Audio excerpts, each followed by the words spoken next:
بسم الله الرحمن الرحيم السلام عليكم ورحمة الله وبركاته. إن الحمد لله نحمده ونستعينه ونستغفره ونتوب إليه ونعوذ بالله من شرور أنفسنا ومن سيئات أعمالنا. من يهده الله فلا مضل له ومن يضلل فلا هادي له. أشهد أن لا إله إلا الله وحده لا شريك له وأشهد أن محمدا عبده ورسوله صلوات الله وسلامه عليه نبينا وحبيبنا محمد صلى الله عليه وعلى آله وصحبه وسلم. قال الله تعالى في كتابه الكريم: يا أيها الذين آمنوا اتقوا الله حق تقاته ولا تموتن إلا وأنتم مسلمون. أما بعد. Ikhwani wa akhwati fiddin, rahimani wa rahimakumullah. Saudara-saudariku sekalian, Bapak Ibu sekalian yang semoga Allah Tabaraka wa Ta'ala selalu diberikan keberkahan dalam kehidupannya. Alhamdulillah, kita bersyukur kepada Allah Tabaraka wa Ta'ala atas segala limpahan karunia dan nikmat yang Allah berikan kepada kita semua, sehingga pada kesempatan yang berbahagia ini Allah Tabaraka wa Ta'ala masih terus melimpahkan berbagai macam nikmat dan karunia-Nya kepada kita semua, sehingga kita dapat duduk hadir di tempat terbaik di atas muka bumi ini, yaitu fi baitin min buyutillah, yaitu di salah satu rumah dari rumah-rumah Allah Tabaraka wa Ta'ala ini. Tidak lain tidak bukan dengan satu tujuan mulia, yaitu menuntut ilmu agama Allah Azza wa Jalla, menuntut ilmu syar'i, mengangkat kebodohan dalam diri kita, menjadikan diri kita alim akan ilmu agama Allah Tabaraka wa Ta'ala. Dan kita berdoa kepada Allah Azza wa Jalla, semoga Allah berikan ilmu yang bermanfaat kepada kita semua, ya ikhwan. Allahumma amin. Salat dan salam semoga tercurah kepada Rasulullah sallallahu alaihi wasallam, Nabi akhir zaman, Nabi yang telah membawa kita dari zaman kejahilian, dari zaman kebodohan, dari zaman keterasingan akan ilmu, menuju zaman yang terang benderang akan ilmu syar'i, itu zaman as-sunnah. Masyarakat muslimin wal muslimat, rahimani wa rahimakumullah.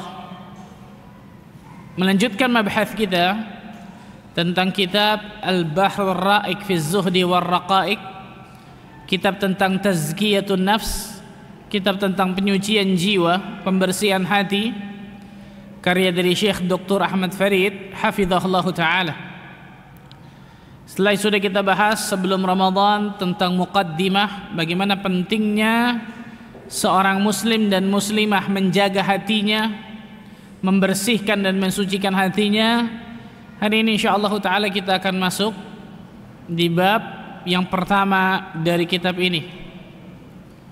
Qala al-muallifu hafizahullah ta'ala, penulis berkata, Bismillahirrahmanirrahim. Al-ikhlas wa mutaba'atus sunnah syartan liqabulil amal.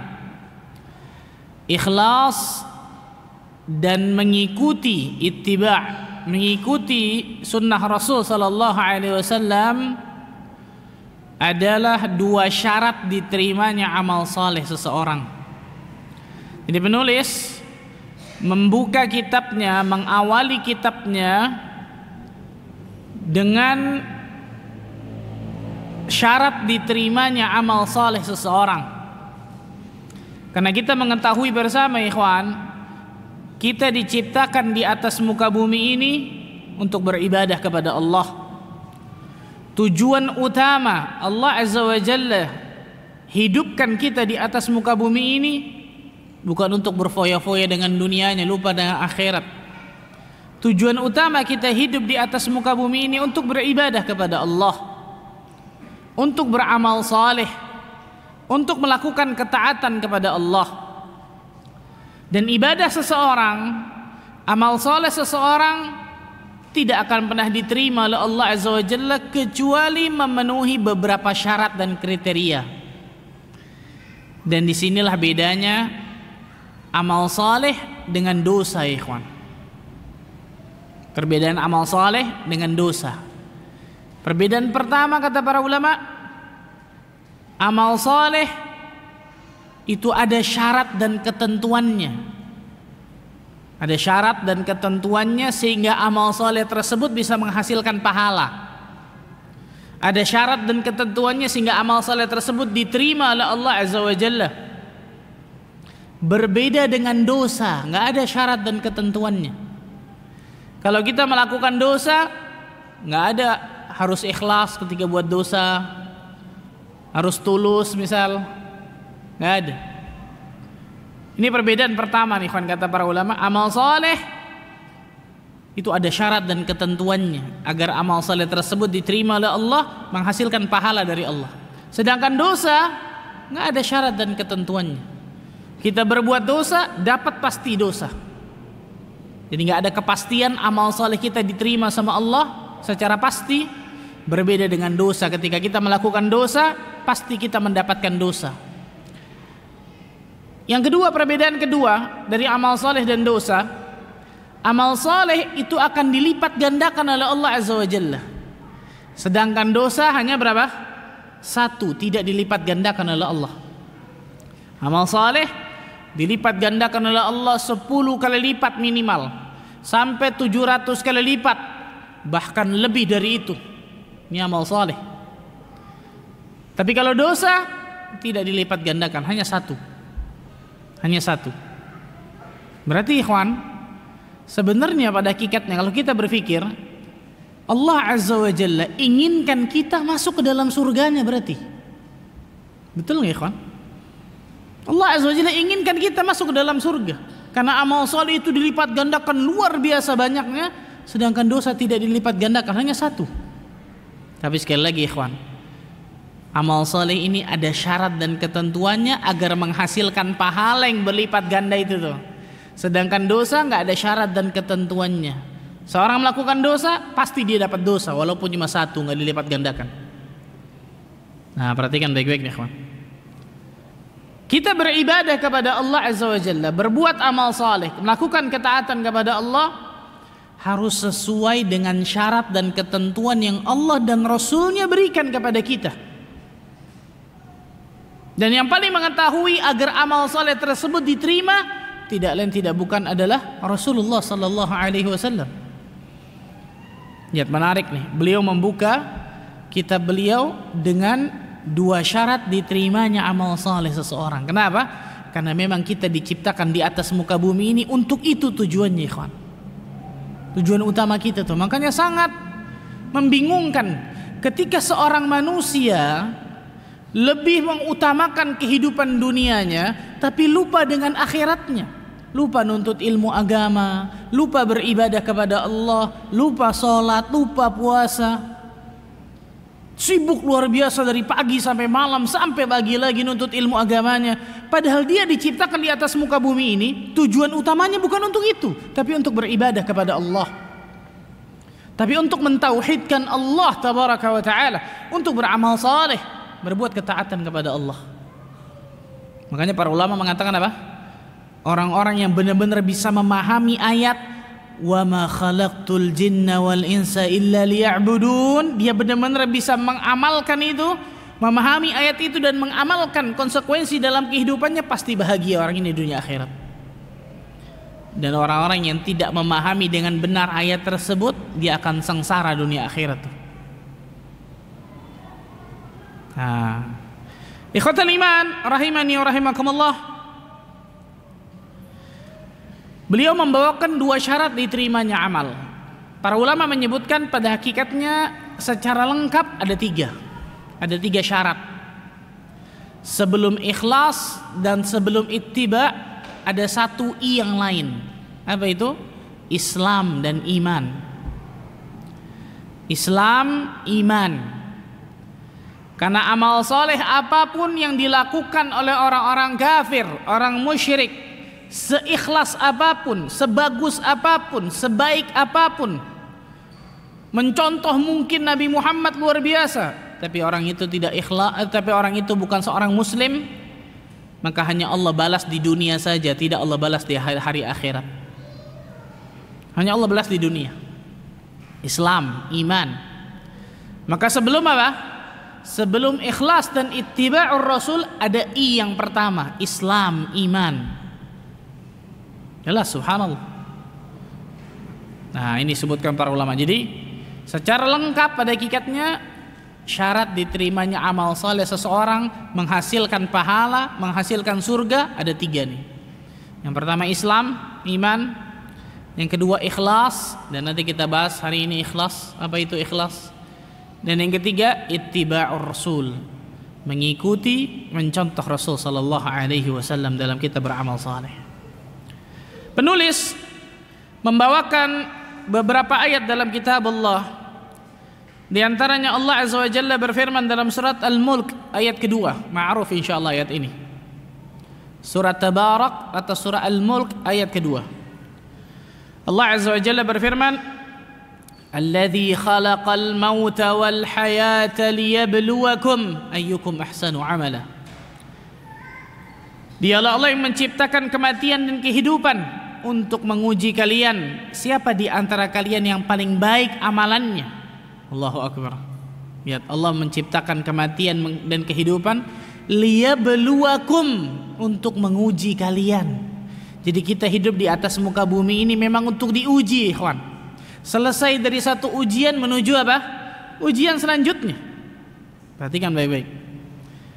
Nah, Al-Imam Fudail bin Iyad rahimahullahu ta'ala ketika menafsirkan ayat ini, beliau mengatakan liyabluwakum ayyukum ahsanu amala. Yang paling baik amalannya, lihat, bukan yang paling banyak, bukan yang paling berkuantitas, tapi yang paling berkualitas. Bukan masalah banyaknya. Kalau banyak ternyata gak diterima sama Allah, apa gunanya? Tapi yang paling berkualitas, paling baik amalannya.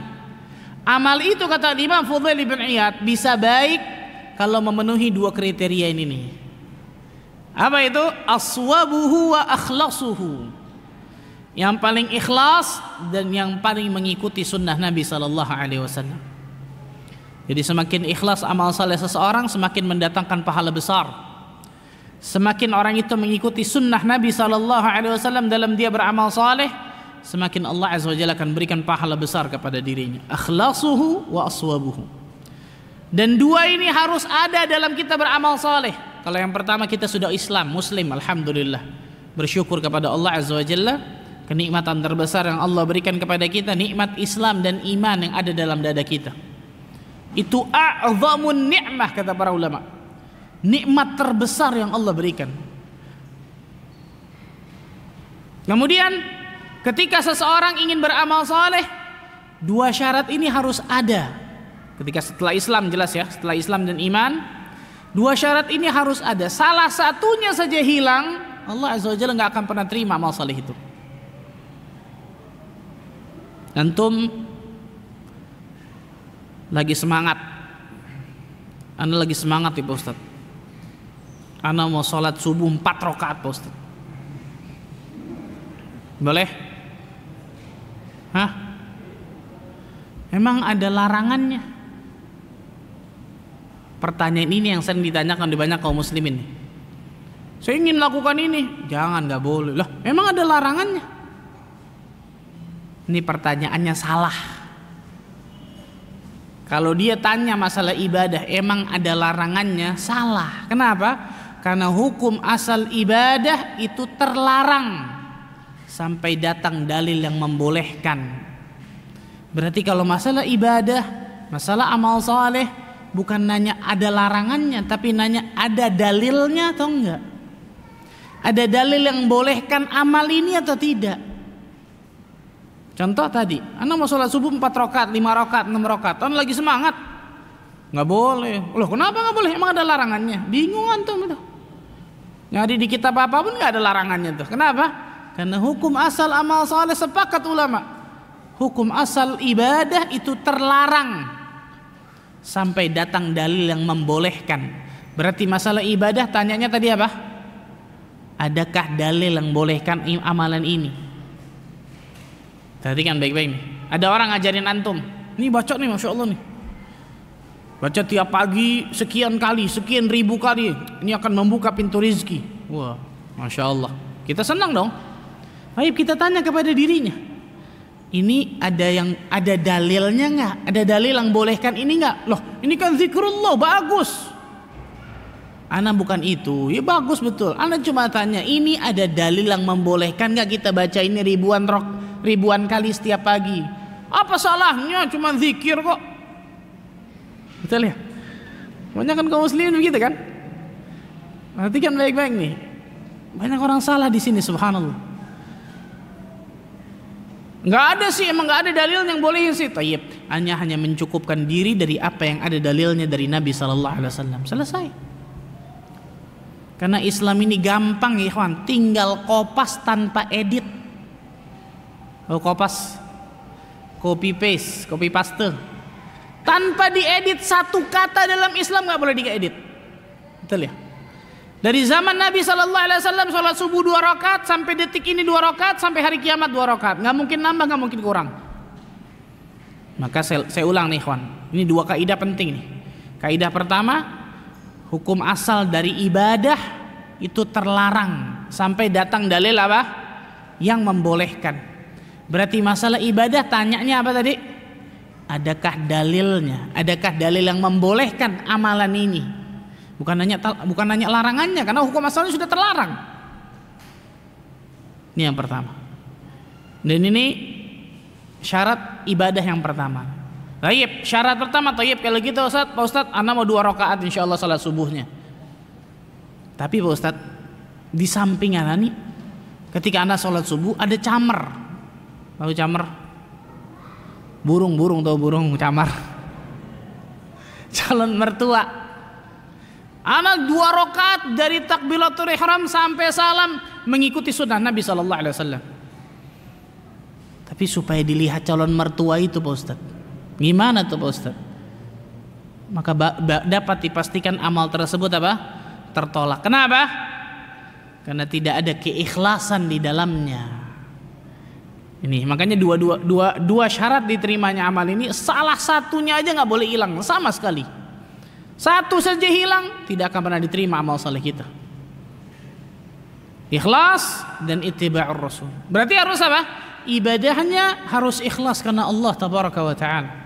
Yang pertama mengikuti contoh Nabi sallallahu alaihi wasallam, salat subuh 2 rakaat. Belajar sifat salat Nabi, belajar sifat wudu Nabi, tayyib, belajar. Yang kedua, hati, amalan hati, ikhlas. Harus ikhlas ketika dia beribadah kepada Allah. Salat subuhnya harus karena Allah tabaraka wa ta'ala. Harus mengharapkan balasan dari Allah berupa surganya Allah tabaraka wa ta'ala. Itu ikhlas. Yang nanti kita akan bahas insyaallah.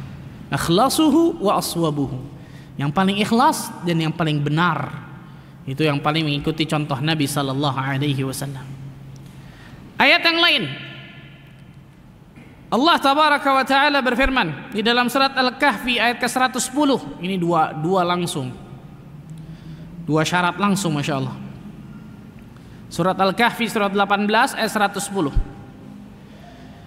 Allah Azza wa Jalla berfirman, "Faman kana yarju liqa'a rabbih falya'mal 'amalan shalihan wa la yusyrik bi'ibadati rabbih ahada."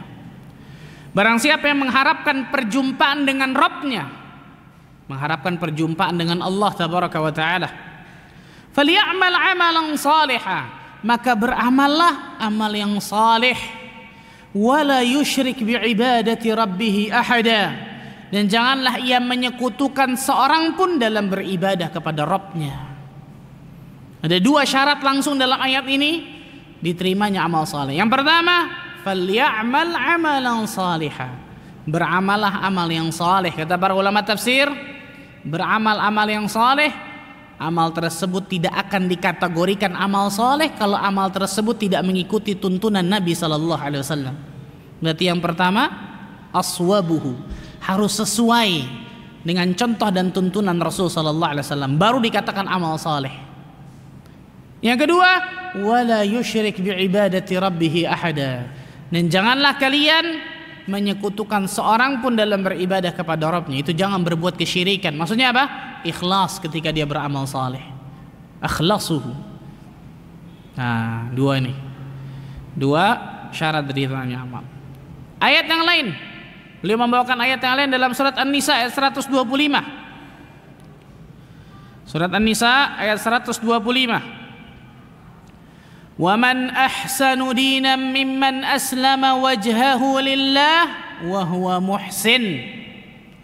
Dan siapakah yang lebih baik agamanya daripada orang yang ikhlas menyerahkan dirinya kepada Allah. Lihat, ikhlas yang pertama.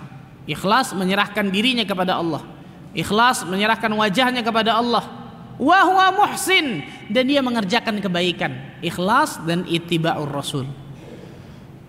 Nah, kebaikan tadi amal saleh tidak akan pernah dikategorikan kebaikan kecuali itu mengikuti tuntunan dan contoh Nabi sallallahu alaihi wasallam.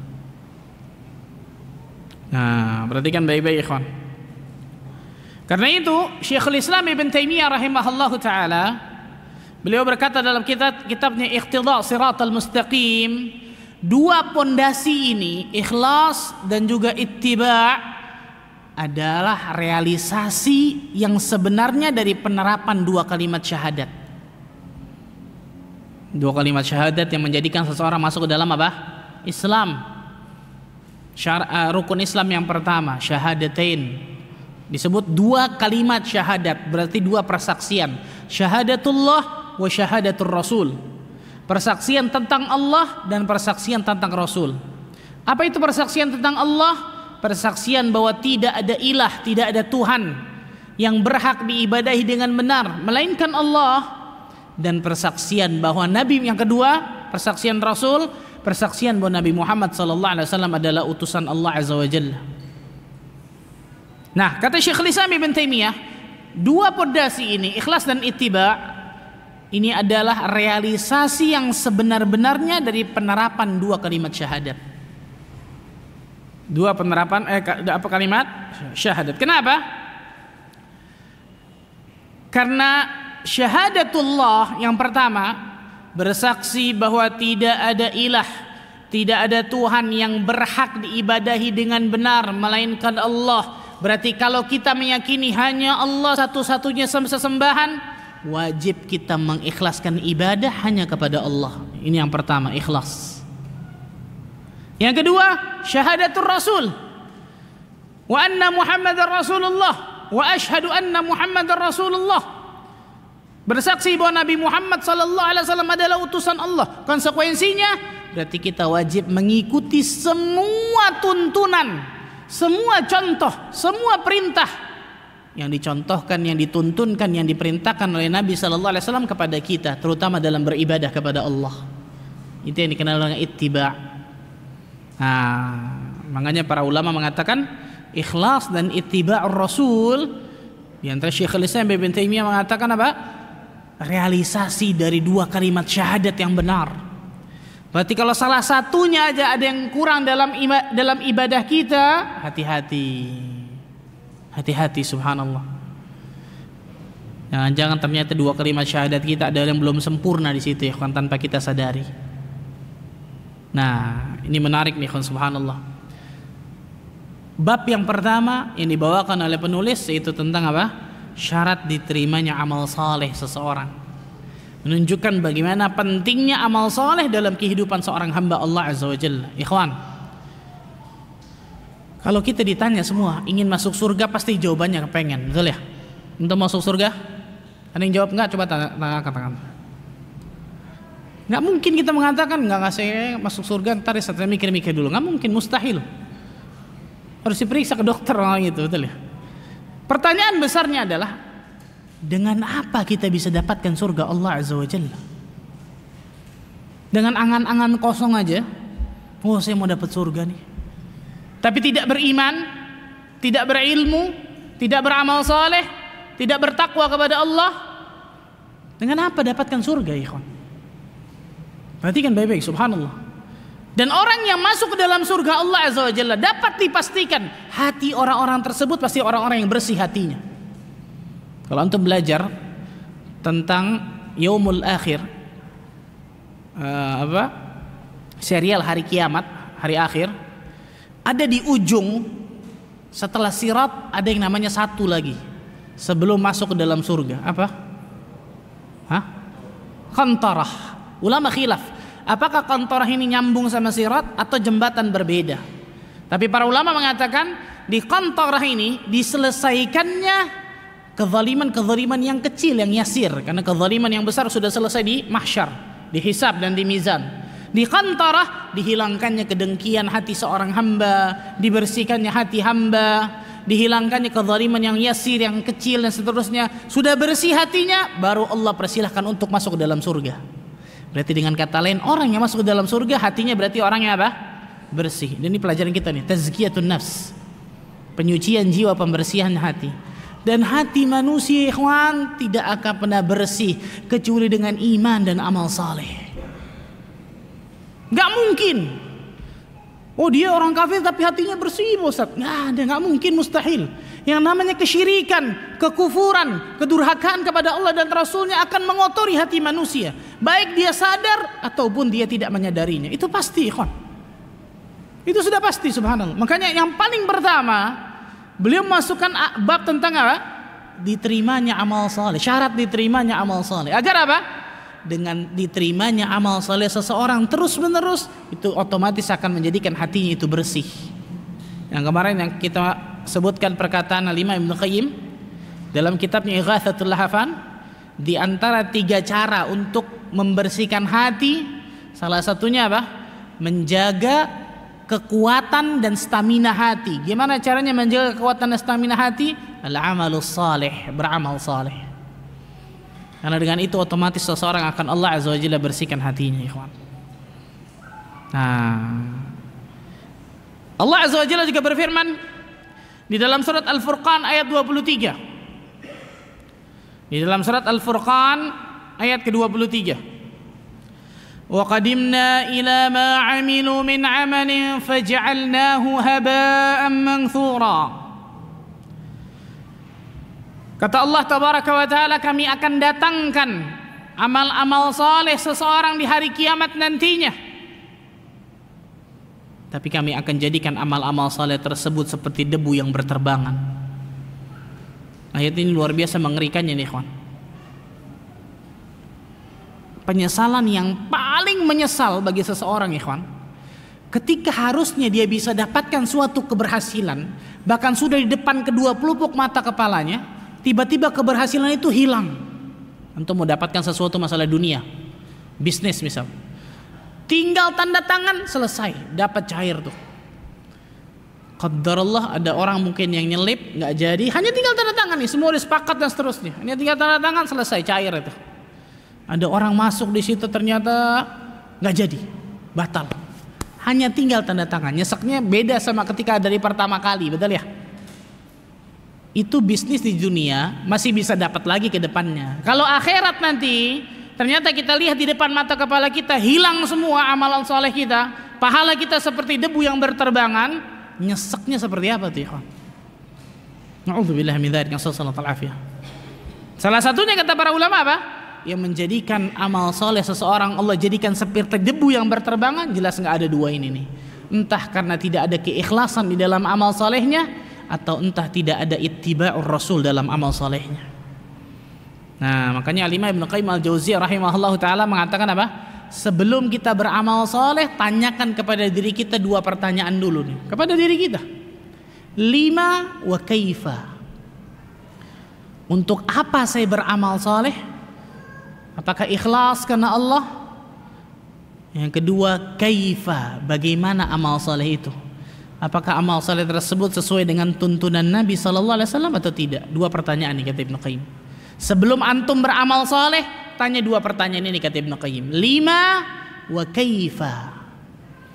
Untuk siapa saya, untuk apa saya beramal saleh? Kenapa saya beramal saleh nih? Apakah ikhlas karena Allah atau karena selain Allah? Kalau jawabannya selain karena Allah, jangan pernah beramal saleh kecuali ikhlas. Ingat tentang surga, ingat tentang neraka, ingat amal soleh tidak akan dibalas kecuali ikhlas. Sedikit mantap, jalan bismillah. Jangan tunggu mantap banget tuh akhirnya nggak beramal soleh. Ada lagi syaitan main di situ, hati-hati. Pertanyaan yang kedua setelah ikhlas, pertanyaan yang kedua, kaifa, bagaimana amal soleh saya nih? Apakah amal soleh saya ini ada suntunannya dari Nabi SAW atau tidak? Kaifa. Kalau ada, beramal solehlah kalian. Tapi kalau dua pertanyaan ini nggak lulus, salah satunya aja nggak lulus, jangan pernah kita beramal soleh kecuali dua pertanyaan ini lulus di atas muka bumi ini. Ikhlas dan ittiba'ur Rasul sallallahu alaihi wasallam. Ikhwatul iman rahimani wa rahimakumullah, pada hari ini insyaallah taala kita akan bahas dari yang pertama dan mungkin kita akan sedikit berpanjang lebar masalah ikhlas. Apa itu ikhlas ya ikhwan? Ikhlas pokoknya begitu deh Pak Ustaz. Susah diungkapkan dengan kata-kata Pak Ustaz.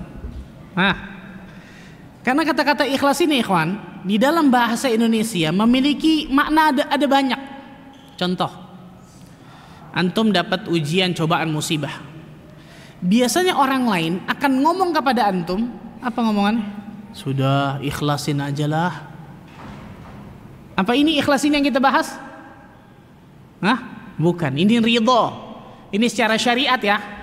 Secara syar'i itu namanya ridho. Ridhoin aja lah. Yang kita bahas ikhlas pada kesempatan berbagi ini bukan itu, tapi yang nyambung sama amal soleh. Ikhlas secara syar'i, bukan secara, saya katakan tadi, bukan secara bahasa Indonesia nih. Anak ikhlas Pak Ustaz insyaallah. Walaupun Allah kasih seperti itu, anak ikhlas Pak Ustaz. Ikhlas nggak diucapkan, betul ya? Ikhlas ini apa maksudnya kan gitu? Kalau nyambung masalah ujian, cobaan, musibah, itu maksudnya ridho. Maksudnya apa? Ridho. Bukan itu ikhlas yang kita bahas. Tapi ikhlas yang kita bahas pada kesempatan yang berbahagia ini yaitu tentang masalah apa? Amal saleh kepada Allah tabaraka wa taala. Allah azza wa jalla menyebutkan tentang ikhlas ini luar biasa, dan para ulama sampai mengatakan apa? Seandainya aku mengetahui satu sujudku itu ikhlas sehingga Allah terima satu sujudku, latamannautul maut. Pada saat itu aku berharap kematian. Saking beratnya keikhlasan ikhlas. Satu sujudku ikhlas, aku tahu nih diterima sama Allah, aku berharap kematian. Kenapa? Karena Allah azza wa jalla berfirman, innama yataqabbalullahu minal muttaqin. Sesungguhnya dari hamba-hamba Allah yang amal solehnya akan diterima oleh Allah hanyalah orang yang bertakwa. Berarti kalau orang tersebut Allah terima amal solehnya, berarti Allah sudah cap orang ini termasuk orang apa? Bertakwa. Tempat kembalinya orang bertakwa ketika dia meninggal dunia kemana? Surga Allah tabaraka wa ta'ala. Lihat bagaimana pemahaman ulama ya, luar biasa. Dan syahid bahasan kita adalah beratnya suatu keikhlasan. Antum kemarin Ramadan sebulan full Masya Allah beramal soleh dengan amal soleh yang luar biasa banyaknya. Pertanyaan besar, apakah antum tahu secara pasti, lihat pertanyaan saya nih, apakah antum tahu secara pasti amal soleh tersebut pasti diterima oleh Allah azza wa jalla? Hebat banget kalau tahu pasti itu, subhanallah. Tapi wajib kita berharap, betul ya, ar-raja. Tapi ingat, jangan cuma harap, harus ada apa? Al-khawf, rasa takut kepada Allah. Dua ini harus seimbang kata para ulama, ar-raja wal khawf, rasa harap dan rasa takut kepada Allah azza wa jalla. Bukan itu bahasan kita. Kita kembali ke sini. Ketika seseorang beribadah kepada Allah, salah satu syarat yang harus ada mutlak, nggak boleh nggak ada, adalah ikhlas. Apa itu ikhlas? Al-ikhlas terambil dari kata-kata khalusa yang artinya murni, jernih, bersih. Al-ikhlas terambil dari kata-kata khalusa yang artinya murni, jernih, bersih.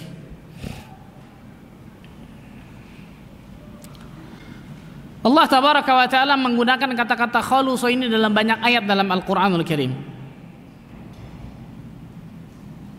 Salah satunya Allah azza wa jalla berfirman di dalam surat An-Nahl, surat ke-16 An-Nahl ayat ke-66. Ayat yang luar biasa Masya Allah nih. Surat An-Nahl 16 ayat 66. Ini gampang hafalinnya, 1666. surat 16 An-Nahl ayat 66. Allah berfirman, "Wa inna lakum fil an'ami la'ibrah." Dan sesungguhnya dalam binatang ternak itu ada pelajaran yang kalian bisa ambil. Apa itu? Nusqikum mimma fi butunihi.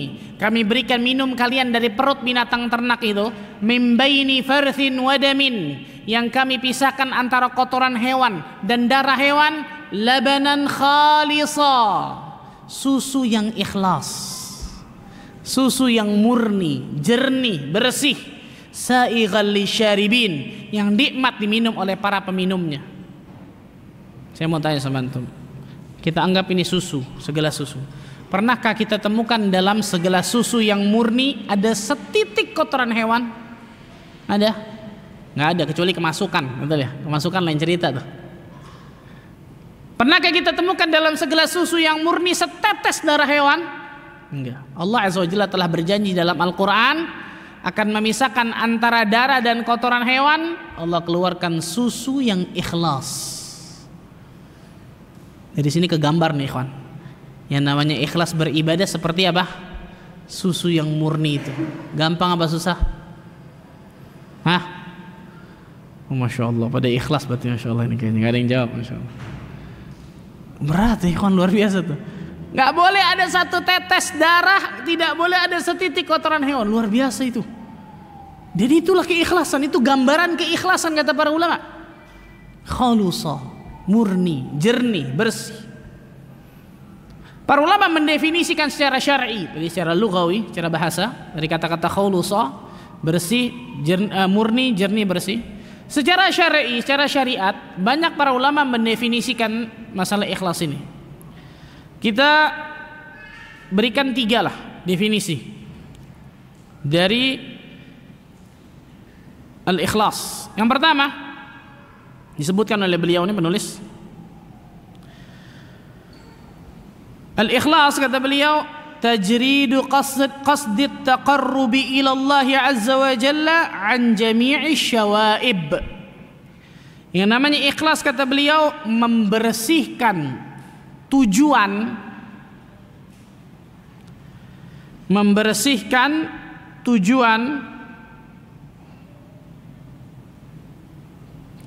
dalam mendekatkan diri kepada Allah. Tajridu qasdit taqarrubi ilallah, membersihkan tujuan dalam mendekatkan diri kepada Allah, an jami'i syawaib, dari semua noda, dari semua kotoran. Nah, ini ikhlas nih. Membersihkan tujuan dalam mendekatkan diri kepada Allah Azza wa Jalla dari semua kotoran, dari semua noda yang bisa mencemari dari keikhlasan tersebut. Ini yang pertama. Yang kedua, definisi kedua yang disebutkan oleh beliau dalam kitab ini, ifradullahi azza wa jalla bil qasdi fit ta'at, menjadikan Allah subhanahu wa ta'ala, menjadikan Allah satu-satunya tujuan dalam menjalankan ketaatan, menjadikan Allah satu-satunya tujuan di dalam menjalankan ketaatan. Jadi kita wajib menjadikan Allah Azza wa Jalla sebagai satu-satunya tujuan di dalam kita menjalankan apa? Ketaatan kepada Allah, ibadah, amal saleh dan seterusnya. Yang ketiga, ya ini menarik yang ketiga nih. Nisyanu ru'yatil khalqi bidawamin nazar ilal khaliq, melupakan pandangan makhluk, melupakan pandangan makhluk. Dan ini semua disebutkan oleh Imam Ibn Qayyim al-Jauziyah, Imam Ghazali dan seterusnya ketika menafsirkan ini. Nisyanu ru'yatil khalqi, melupakan pandangan makhluk, bidawamin nazar ilal khaliq, dengan hanya melihat kepada sang khaliq, dengan selalu melihat kepada sang khaliq. Dengan kata lain, berarti cari mukanya kepada siapa? Kepada Allah Azza wa Jalla, bukan kepada manusia, bukan kepada makhluk. melupakan pandangan makhluk ketika dia beribadah kepada Allah, dia lupakan pandangan makhluk tuh. Mau siapapun lagi nggak ada urusan. Dan hanya apa? Memfokuskan dirinya selalu melihat kepada Sang Khalik. Allah Azza wa Jalla yang lihat saya, bukan manusia. Wah, ini nikmat banget nih, ikhwan. Dan ini harus jadi apa? Harus kita jadikan dalam hidup kita sebagai kaidah nih, ikhwan. Kalau Allah dan Rasulnya menyukai satu hal ini, walaupun seluruh manusia benci dengan satu hal ini, tapi Allah dan Rasulnya ridai, kerjakan sesuatu tersebut. Tapi kalau sesuatu ini menjadikan Allah dan Rasulnya murka, tapi menjadikan seluruh manusia cinta kepada kita, jangan ragu untuk meninggalkan sesuatu tersebut. Dan ini nggak mudah nih, kawan. Kebanyakan kita nggak enaknya sama manusia, tapi nggak pernah nggak enak sama Allah dan Rasulnya. Hati-hati nih, subhanallah. Ini ikhlas. Allah Azza wa Jalla berfirman di dalam surat Al-Bayyinah ayat ke-5. Surat Al-Bayyinah ayat ke-5. Wa ma umiru illa liya'budullaha mukhlishina lahud-din hunafa.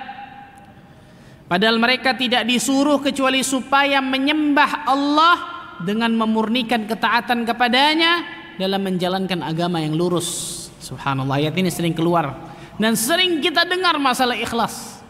Betul? Tidaklah kalian diperintahkan oleh Allah Azza wa Jalla kecuali hanya untuk memurnikan ibadah ketaatan kalian kepada Allah Azza wa Jalla saja, nggak ada yang lain. Ayat yang lain di dalam surat Az-Zumar ayat ketiga. Di dalam surat Az-Zumar ayat ke-3.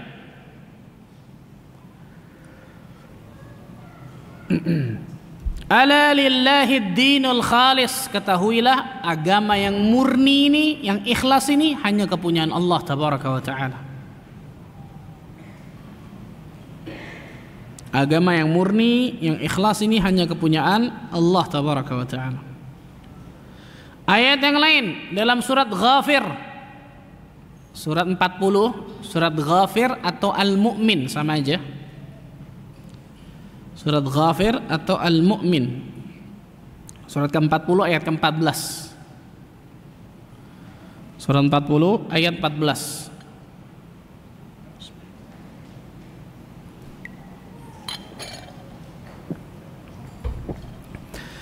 Fad'u Allah mukhlishina lahud-din walau karihal kafirun. Maka sembahlah Allah Azza wa Jalla dengan tulus ikhlas beragama kepadanya meskipun orang-orang kafir tidak menyukainya. Meskipun orang-orang kafir tidak menyukai ketika kalian tulus ikhlas beribadah kepada Allah Azza wa Jalla. Dan ayat-ayat seperti ini sangat luar biasa banyak nih, kawan. Ini sebagian saja ayat-ayat yang disebutkan oleh penulis tentang pentingnya apa? Keikhlasan. Nah, yang menarik, perhatikan. Penulis membawakan sabda Nabi sallallahu alaihi wasallam dari Abu Umamah Al-Bahili.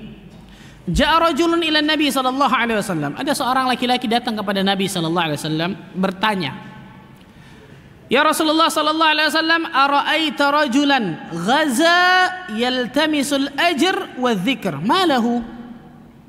Wahai Rasul sallallahu alaihi wasallam, bagaimana pendapatmu tentang seseorang yang berjihad, dia keluar jihad di medan perang, niatnya dua. Yang pertama al-ajr, ingin dapat pahala. Bagus ya. Dan ini ikhlas nih, ikhwan. Dan ini ikhlas, perhatikan nih. Banyak orang di zaman kita nih ngikut apa? Perkataan-perkataan sufi ya. Saya beribadah bukan karena ingin dapatkan surga, tapi dan juga bukan untuk apa? Takut neraka, tapi ingin dapatkan rahmat Allah. Tayyib, dapat rahmat Allah mau masuk mana? Ya surga, mutar-mutar ngomong ke mana tahu, subhanallah. Kita beribadah kepada Allah memang untuk dapatkan surga, dan itu seorang muslim. Dan itu ikhlas namanya. Dan itu ikhlas, perhatikan baik-baik, ikhwan. Nah, orang ini, sahabat ini bertanya nih, "Ya Rasulullah SAW, ada seseorang berjihad, ikut di medan jihad, niatnya dua, al-ajr wa dzikr, ingin dapat pahala, dan az-dzikr, supaya disebut namanya, dikenang. Malahu, bagaimana dirinya wahai Rasulullah? Apa kata Nabi? La syai'a lahu, dia nggak dapat apa-apa." Orang ini kembali bertanya kepada Nabi sallallahu alaihi wasallam, "Ya Rasulullah sallallahu alaihi wasallam, ada orang berjihad keluar medan jihad supaya dapat pahala, tapi supaya diingat juga zikir. Nggak dapat apa-apa karena Nabi la syai'a lahu, nggak dapat apa-apa dia. Orang ini kembali bertanya ketiga kalinya, penasaran, subhanallah. Ada orang berjihad ingin dapatkan pahala dan ingin disebut juga namanya. Maka Rasul sallallahu alaihi wasallam mengatakan, "Innallaha la yaqbalu minal amali illa ma kana lahu khalisan wabtughiya bihi wajhu." Sesungguhnya Allah Azza wa Jalla tidak akan pernah menerima satu amalan kecuali amalan tersebut ikhlas dan hanya mengharapkan wajah Allah semata. Allahu Akbar. Padahal ingin dapat pahala lah, betul lah. Tapi di lain pihak ada ingin dapat apa? Disebut. Al-Imam As-Suyuti dalam kitabnya Al-Ashbah An-Nadhair, begitu juga Al-Imam Ibnu Qudamah dalam kitabnya Mukhtasar Minhajul Qasidin menyebutkan tentang orang yang ingin haji niatnya dua, persis nih. Orang ingin haji niatnya dua, apa? Ingin haji dan ingin dagang. Bagaimana keadaannya? Maka mereka merinci. Jadi hadis ini dirinci oleh para ulama. Dirinci, ada tiga keadaan. Ada tiga keadaan. Yang pertama, kalau tujuan utamanya, niat terbesarnya ingin haji, jelas. Dagangnya cuma ngikut aja. Bisa dagang alhamdulillah, nggak bisa dagang nggak apa-apa. Yang penting karena bisa haji, bismillah. Berarti tujuan utamanya ingin apa? Haji. Innamal a'malu binniyat wa innamal likulli imri'in ma nawa. Sesungguhnya segala sesuatu tergantung niatnya dan akan dibalas sesuai dengan apa yang diniatkan. Kalau ini cuma jadi niat pengikut, dagang cuma jadi niat pengikut, tujuan utamanya haji, boleh kata beliau. Dia dapatkan apa yang dia niatkan. Insyaallah ikhlas, dapatkan pahala. Yang kedua sebaliknya, apa? Saya mau dagang sekalian haji lah. Kok haji sekalian? Ini nggak benar nih, subhanallah. Saya mau dagang sekalian deh haji deh. Maksudnya apa? Tujuan utamanya adalah berniaga, dagang. Kalau bisa haji ya sekalian gitu. Maksudnya tujuan utamanya duniawi maksudnya. Tujuan utamanya dagang. Dan sekalian hajilah. Cuma jadi niat pengikut hajinya. Innamal a'malu binniyat wa innamal likulli imri'in ma nawa. Sesungguhnya segala sesuatu tergantung niatnya dan akan dibalas sesuai dengan apa yang diniatkan. Kalau niatnya lebih besar dagang duniawi, dia dapatkan apa yang dia inginkan. Ini nih, betul ya. Pahala ingin dikenang juga sama manusia. Yang ketiga, bagaimana kalau dua niat ini sama? Dan kita nggak tahu dalam hati kita siapa yang lebih besar, mana yang lebih besar, betul? Perhatikan nih, sama, balance 50-50. Ingin haji, ingin dagang, sama. Apa kata beliau? Tasaqata, saling berguguran. Berarti kalau saling berguguran ujung-ujungnya apa? Nol. Faham? Na'udzubillah min dzalik. Capek-capek beribadah nggak dapat apa-apa nih, na'udzubillah. Ini tiga keadaan kata para ulama. Ketika seseorang berhaji, ibadah, contohnya haji dalam contoh ini, tapi ada niat duniawi yang lain. Kenapa ente salat duha supaya kaya Pak Ustaz? Jawabannya langsung itu. Berarti tujuan utamanya apa? Walaupun betul di antara kunci pembuka pintu rezeki adalah salat duha dan seterusnya, bahkan semua amal soleh disebutkan oleh para ulama itu membuka rezeki, pintu rezeki seseorang, kan gitu. Tapi nggak boleh itu dia jadikan tujuan utamanya. Perhatikan, tujuan utama jelas beribadah kepada Allah Azza wa Jalla, beramal soleh, dapatkan surga Allah, dapatkan pahala, dapatkan rahmat Allah Azza wa Jalla, terhindar dari neraka Allah. Pengikutnya boleh ini nih. Kalau antum datang ke mall, antum beli barang sesuatu, Pak dapat bonus nih. Tapi sebaliknya, antum mau beli bonusnya doang. Tujuan utamanya dapat nggak antum beli? Enggak, itu gampang itu ya. Betul ada dalam syariat, betul sahih. Amal-amal tertentu yang menghasilkan nantinya mendapatkan duniawi. Contoh tadi, pembuka pintu rizki, dapatkan ini, dapat, boleh, betul sahih. Tapi sekali lagi kata para ulama, yang itu masalah duniawi, tidak boleh ini dijadikan tujuan paling utama, ambisi terbesar. Nah, tujuan utamanya, ambisi terbesarnya jelas beribadah kepada Allah, beramal saleh, surga, pahala dan seterusnya. Nah, ini disebutkan oleh para ulama tentang masalah hal ini. Rasul sallallahu alaihi wasallam bersabda, Allah berfirman dalam hadis qudsi, "Ana aghna syuraka 'ani syirik." Aku, kata Allah azza wa jalla, adalah zat yang paling tidak membutuhkan sekutu. Allah enggak butuh sekutu. Allah enggak butuh kesyirikan. Allah enggak butuh serikat, enggak butuh Allah sama sekali. Man 'amila 'amalan asyraka fihi ma'iya ghairi taraktuhu wa syirkahu. Barang siapa yang melakukan satu amalan, dia sekutukan diriku dengan selainku, aku tinggalkan dia bersama yang dia sekutukan tersebut. Tadi saya contohkan, salat subuh ingin dilihat siapa? Mertua, calon mertua. Allah azza wa jalla akan tinggalkan dia bersama yang dia sekutukan tersebut. Orang yang riya kepada ustadznya, datang ke ustadznya nanti di hari kiamat tuh. Orang yang riya kepada atasannya, datang ke atasannya di hari kiamat tuh. Allah tinggalkan dia bersama yang dia sekutukan tersebut. Na'udzubillah min dzalik, sallallahu alaihi wasallam. Dan tauhid, ikhwan, ini perhatikan nih. Antum belajar tauhid luar biasa. Yang paling inti di antaranya apa? Menghilangkan ketergantungan hati seorang hamba dari makhluk. Itu tauhid itu, ikhwan. Kafir Quraisy ketergantungannya luar biasa kepada berhala, betul? Kalau dia ingin punya anak, datang ke berhala ini. Kalau dia ingin rezeki, datang ke berhala ini. Kalau dia ingin nikah, datang ke berhala ini. Setiap berhala punya ini sendiri, hajat sendiri tuh. Dan subhanallah, persis ternyata banyak dari kaum muslimin zaman sekarang. Na'udzubillah min dzalik, sallallahu alaihi. Nah, Islam datang untuk apa? Menjadikan satu tujuan saja. Yang lain hilangin nih. 360 berhala yang sekitar Ka'bah, hilangkan itu semua. Jadikan satu tujuan, hanya Allah azza wa jalla.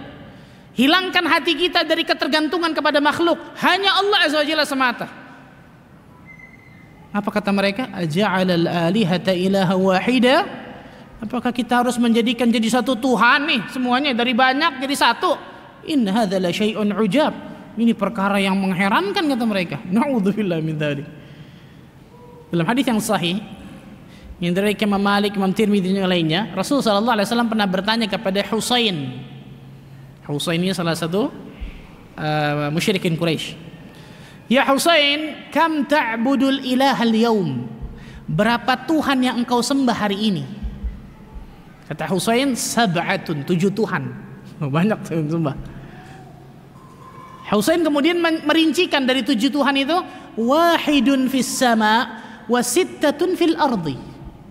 Dari 7 Tuhan yang saya sembah hari ini, 1 yang ada di langit, 6 yang ada di bumi. 1 yang di langit siapa? Allah tabaraka wa ta'ala. Musyrikin Quraisy tahu Allah azza wa jalla istawa 'alal arsy. Bayangkan ikhwan, 6 yang ada di bumi. Nabi sallallahu alaihi wasallam nanya lagi, wahai Husain, kalau engkau tertimpa kesulitan, permasalahan yang pelik, mendesak luar biasa, kepada siapa engkau kembali? Apa kata Husain? Kepada 1 yang ada di langit. Fitrahnya berbicara. Betul? Fitrahnya berbicara kepada 1 yang ada di langit. Namanya tinggalan di bumi. Kenapa? Karena hati manusia pasti ke sana condongnya. Selama fitrahnya masih lurus, jelas ya, subhanallah. Nah, tauhid intinya ini di antaranya nih. Menghilangkan ketergantungan makhluk dalam hati seseorang. Enggak ada dalam hati seorang makhluk tuh. Makanya kalau antum baca ulama pasti punya izzah, kemuliaan luar biasa. Karena enggak pernah bergantung kepada makhluk siapapun itu. Mau sekaya apapun makhluk itu, mau sehebat tinggi apapun jabatan makhluk itu, dia lemah. Yang Allah katakan wa khuliqal insanu dha'ifa, kata Allah. Diciptakan manusia itu dalam keadaan lemah. Mau apa kita bergantung kepada makhluk? Ini tauhid nih, kawan, perhatikan nih.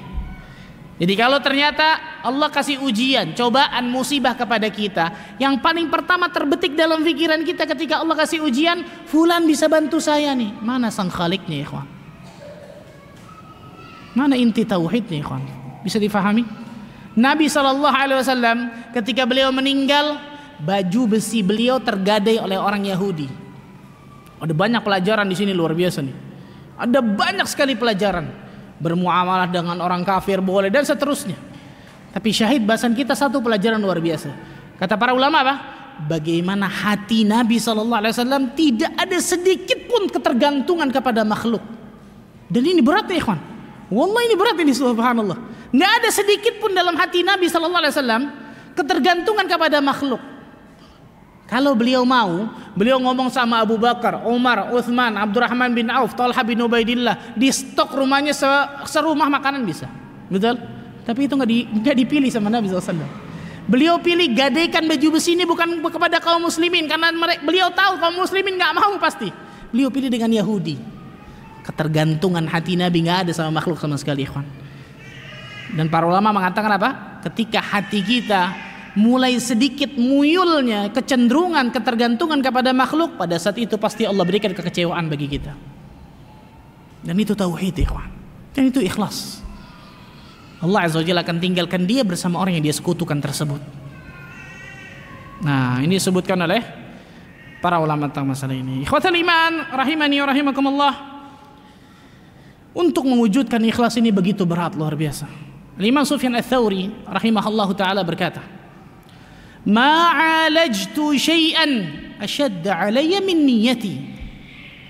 Tidaklah aku mengobati sesuatu yang paling sulit, paling berat bagi diriku kecuali mengobati niatku, keikhlasanku. Li'annahu tataqallabu 'alaih. Karena keikhlasanku, niatku selalu berbolak-balik. Kadang ikhlas, kadang tidak. Kadang lurus niatnya, kadang belok. Allahu akbar, bayangkan ikhwan. Al-Imam Ahmad ibn Hanbal rahimahullahu ta'ala mengatakan amrun niyah azim. Perkara niat itu sungguh berat. Imam nih ikhwan, imam mengatakan apa? Perkara niat itu sungguh berat. Gak mudah untuk meluruskan niat. Terus luar biasa.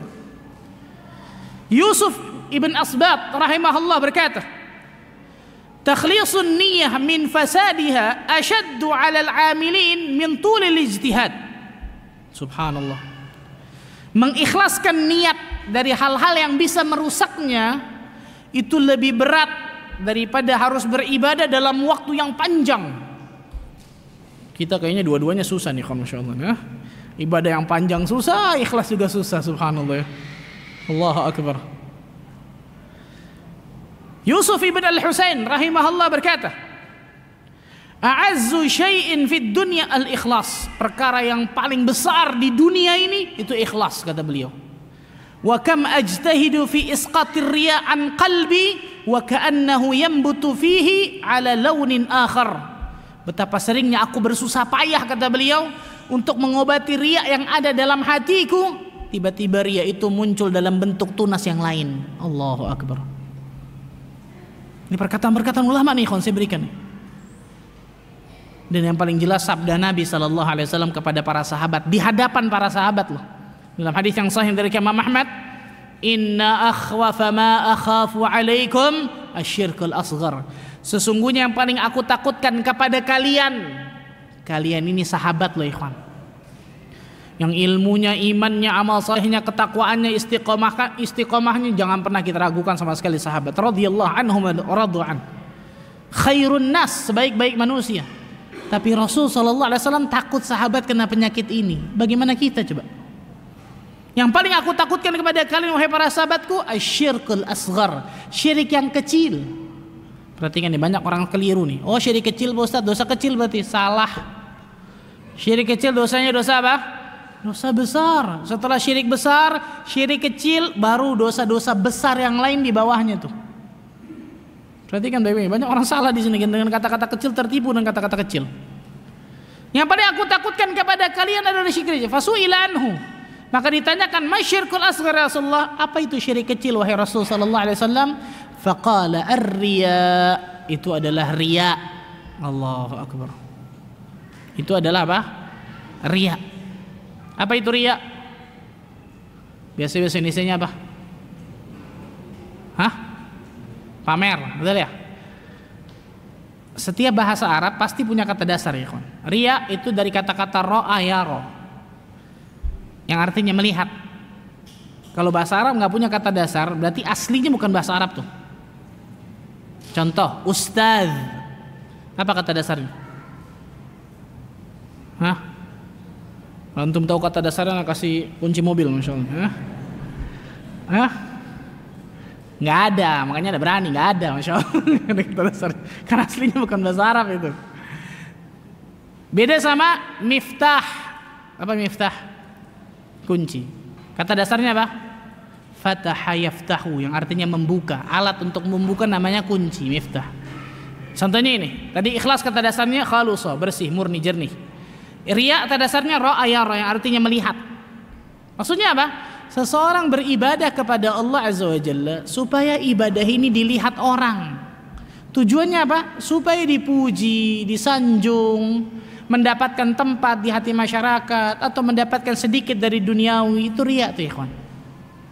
Apa bedanya sama sum'ah? Ini adik kakak nih, saudara kembar nih. Dua-duanya sama-sama penyakit hati nih, hati-hati nih. Dua-duanya penyakit kronis bahaya luar biasa. Sum'ah dari kata-kata sami'a yasma'u, yang artinya mendengar. Bedanya apa? Seseorang beribadah kepada Allah supaya amal ibadah ini dengar orang. Tujuannya sama tadi, dipuji, disanjung, mendapatkan tempat di hati masyarakat. Dua-duanya asyirkul asghar, syirik yang kecil. Allahu Akbar, subhanallah. Yang paling ditakutkan oleh Nabi SAW kepada para sahabat penyakit ini. Bagaimana kita ya ikhwan? Betul ya? Allahu Akbar. Karena itu ikhwatul iman rahimani wa rahimakumullah, kita wajib mengetahui apa saja kiat-kiat. Berapa ini? Kita di sini sampai jam 9 ya, bukan? Apa saja kiat-kiat agar selalu ikhlas di dalam amal ibadah kita. Ini yang paling penting sebenarnya ikhwan. Ini yang paling terpenting, yang antum harus masukkan ke dalam kepala antum nih. Mau tahu kiat-kiatnya? Hah? Satu syaratnya. Bulan depan Anda datang hafal semua kiat-kiat. Hah?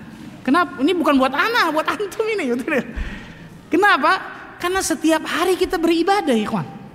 Setiap hari kita beramal soleh. Coba antum bayangkan, na'udzubillah, kalau ternyata kita lihat nanti di hari kiamat banyak amal-amal kita yang enggak ikhlas. Apa kata para ulama? Fala yalumanna illa nafsah. Maka jangan salahkan kecuali dirinya sendiri tuh. Allah jadikan seperti tadi, haba'an manthura, debu yang apa? Berterbangan. Jangan salahkan kecuali dirinya sendiri. Kalau orang enggak tahu apa itu ikhlas, apa itu riya, bagaimana kiat-kiatnya, nggak pernah doa kepada Allah, gimana Allah Azza wa Jalla akan berikan keselamatan dari penyakit ini? Sepakat ya? Bulan depan berarti harus apa? Hafal kiat-kiat ini. Dan sekali lagi ini bukan buat anak, buat antum ikhwan, subhanallah. Buat kita semua pada hakikatnya. Hafalkan mati di kepala kita nih. Dan praktikkan dalam kehidupan kita. Yang pertama, kiat yang pertama agar selalu ikhlas dalam amal saleh kita, tajdidun niyah. Selalu mengecek niat kita. Ini yang pertama. Selalu mengecek niat kita.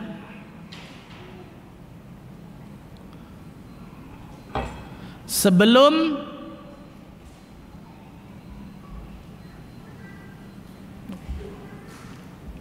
ketika, selalu mengecek niat kita sebelum, ketika, dan setelah beramal 3 kali. Dan setelah beramal.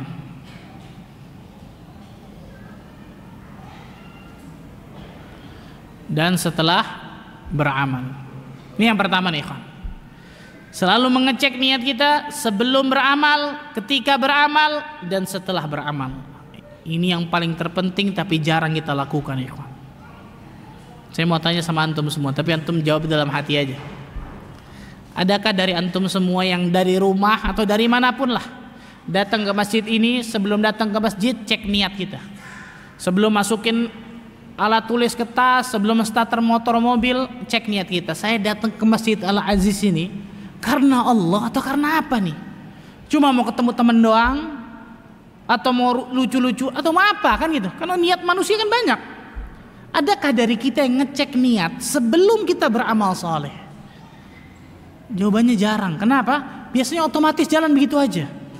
Padahal subhanallahil azim, perkara niat ini perkara luar biasa. Imam Syafi'i rahimahullah ta'ala sampai mengatakan hadis tentang innamal a'malu binniyat wa innamal likulli imri'in ma nawa, hadza thuluthul ilm. Itu sepertiga ilmu. Bayangkan, sepertiga ilmu. Karena nggak mungkin seseorang dapat beramal soleh dengan benar tanpa niat yang benar. Nah, sebelum jalan nih, cek niat kita nih. Yang tadi Ibnu Qayyim katakan, sebelum kita berbuat sesuatu tanyakan dua hal. Apa yang pertama tadi? Masih ingat? 5. Untuk apa saya beramal? Apakah karena Allah atau selain Allah?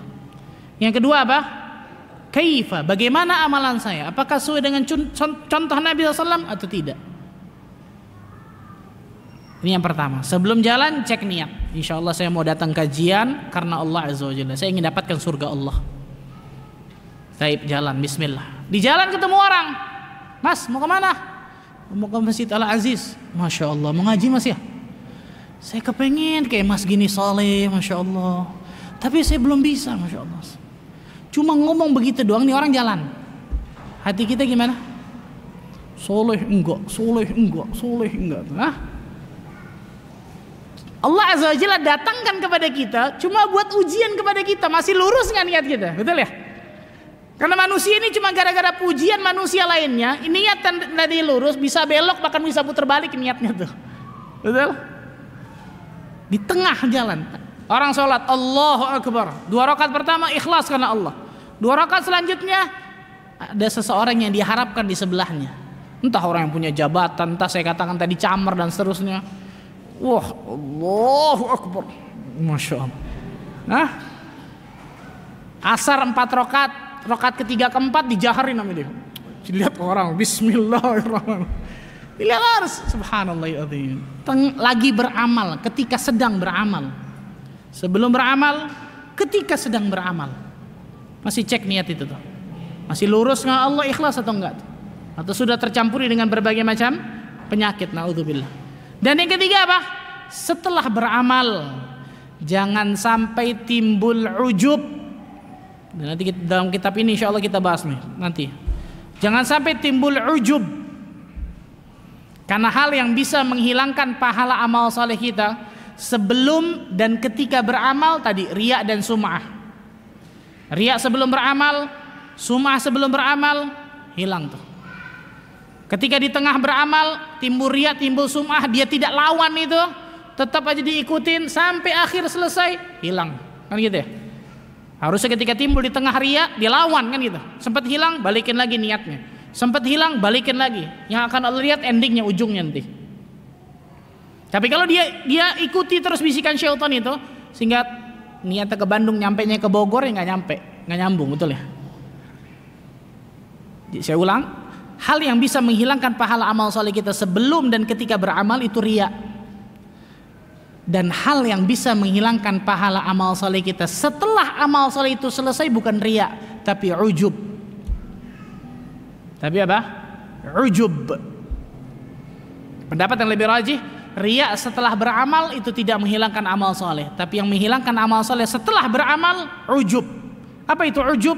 Bangga akan dirinya, bangga akan kelebihannya, bangga akan amalannya, melihat satu kelebihan bagi dirinya yang dia lihat kelebihan ini nggak dimiliki oleh orang lain.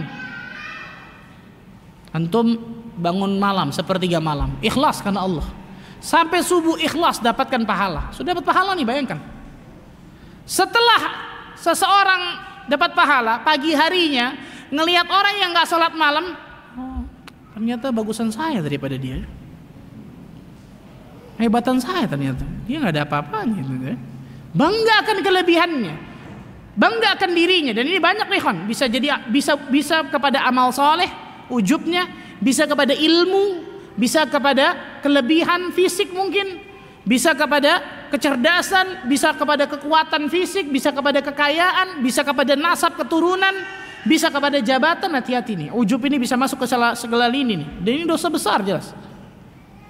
Ini yang pertama, mengecek niat kita sebelum, ketika, dan setelah beramal. Yang kedua, menyadari bahwa manusia hanya makhluk yang lemah.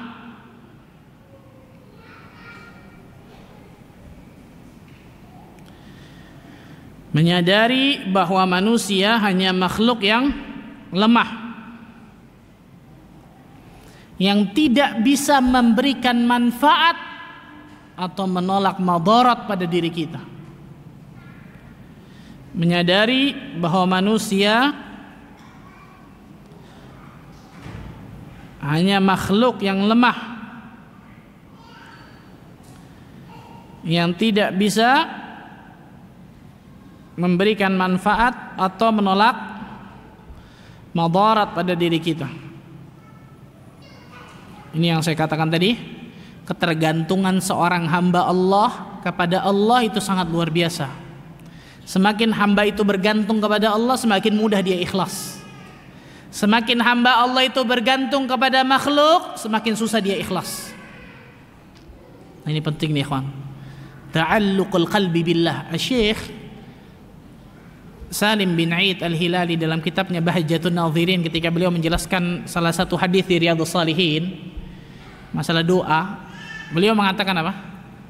Ketika seorang hamba berdoa kepada Allah Azza wa Jalla, niat utamanya bukan hanya mengadukan permasalahannya kepada Allah.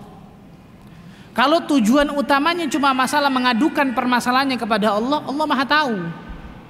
Mau kita doa, mau kita ngadu atau enggak, Allah tahu, betul ya? Tapi yang paling inti dari itu, dari doa, ini sirrud doa kata para ulama, rahasia-rahasia doa adalah ingin mengukur bagaimana tingkat ketergantungan hamba itu kepada Rabbul Alamin.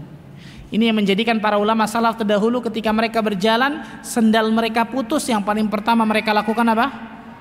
Beli swalu. Ada, Masya Allah, betul ya? Yang paling pertama mereka lakukan angkat tangan, ya Allah sendalku putus, tolong gantikanlah ya Allah. Para ulama salaf sampai mengatakan apa? Mintalah kepada Allah segala sesuatu, sampai gula dan garam dalam dapurmu minta kepada Allah. Wah, ini luar biasa nih. Ini wallahi ini luar biasa ya kawan. Kalau orang Allah sudah berikan hati ini kepada seorang hamba, wah bahagia dunia akhirat hamba ini nih. Ketergantungannya nggak pernah sama makhluk sama sekali. Salah satunya ini, dia yakin dalam hatinya sehebat apapun makhluk itu dia lemah. Manusia nggak mungkin bisa berikan surga, nggak mungkin bisa berikan neraka, nggak mungkin bisa berikan manfaat kepada saya, nggak bisa menolak madarat dalam diri saya, kecuali Allah yang kasih izin kepada saya, kan gitu. Nah, menyadari bahwa manusia hanya makhluk yang dhaif. Contoh, ketika orang sholat, tadi saya katakan 2 rakaat pertama ikhlas, sempat hilang.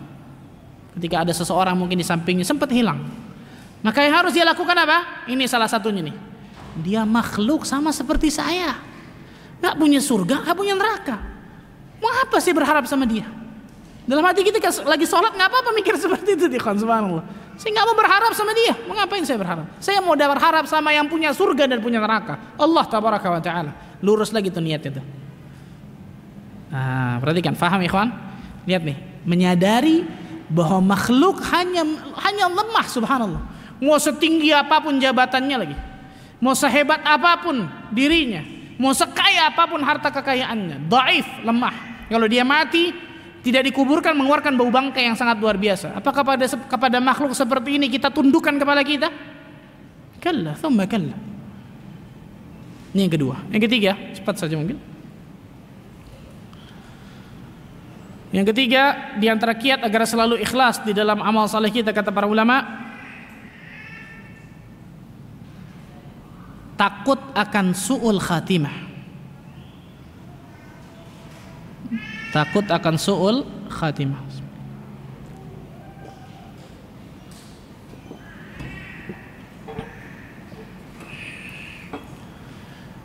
Rasul sallallahu alaihi wasallam bersabda dalam hadis yang sahih dari Bukhari. Hadis ini diriwayatkan Bukhari, Abu Daud dan lain sebagainya. Tapi ada penjelas dari hadis ini, ada satu redaksi yang enggak ada dalam Bukhari. Innar rajula la ya'malu bi'amali ahlil jannah. Sesungguhnya ada seorang laki-laki, seorang hamba Allah, beramal dengan amalan penghuni surga. Hatta ma yakunu bainahu wa bainaha illa dhira'. Sampai tidak memisahkan antara dirinya dan surga kecuali cuma sehasta. Bayangkan, surga di depan mata kepalanya cuma sehasta. Berarti amal soleh semua dilakukan tuh. Fayasbiqu alaihi alkitab. Kemudian catatan takdirnya mendahului dirinya. Fayamalu bi'amali ahlin nar. Di akhir hayatnya dia melakukan amal-amal penghuni neraka. Fayadkhuluha. Dan Allah masukkan dia dalam neraka. Ada penjelas dari hadis lain, ada tambahan sedikit. Innar rajula la ya'malu bi'amali ahlil jannah fima yabdu linnas. Sesungguhnya ada seorang hamba yang melakukan amalan penghuni surga dalam pandangan manusia. Jadi manusia ngelihatnya ini amal apa? Wah, amal soleh bagus, luar biasa, orang ini orang soleh loh. Tapi manusia tidak tahu hatinya. Betul? Salah satu dari 5 disebutkan oleh para ulama, 5 maksud dari hadis ini, salah satunya orang yang selalu riya ketika dia beramal soleh. Salah satunya orang yang tidak ikhlas ketika dia beramal soleh. Fima yabdulin nas, manusia menganggapnya, wah ini amal soleh, amal yang bisa masukkan ke dalam surga. Tapi manusia nggak tahu hati manusia lainnya. Sehingga Allah Azza wa Jalla wafatkan dirinya dalam keadaan apa? Su'ul khatimah. Allahu Akbar. Apa kata para ulama? Kullu ina'in bima fihi yandah. Setiap ina itu ceret, teko, akan keluar persis apa yang di dalamnya. Kalau dalamnya teh, dituang teh. Dalamnya kopi, dituang kopi. Nggak mungkin dalamnya air putih, keluarnya teh, sulap namanya. Betul ya? Kebiasaan kita di atas muka bumi ini biasanya keluarnya nanti sakratul maut, ikhwan. Kalau seseorang yang tidak ikhlas di dalam amal salehnya, ditakutkan orang-orang tersebut akan Allah Azza wa Jalla akan berikan su'ul khatimah kepada dirinya, subhanallah. Perhatikan ini baik-baik, ikhwan. Yang keempat, melupakan atau tidak mengingat-ingat kembali. Melupakan atau tidak mengingat-ingat lagi amal soleh yang sudah dia kerjakan.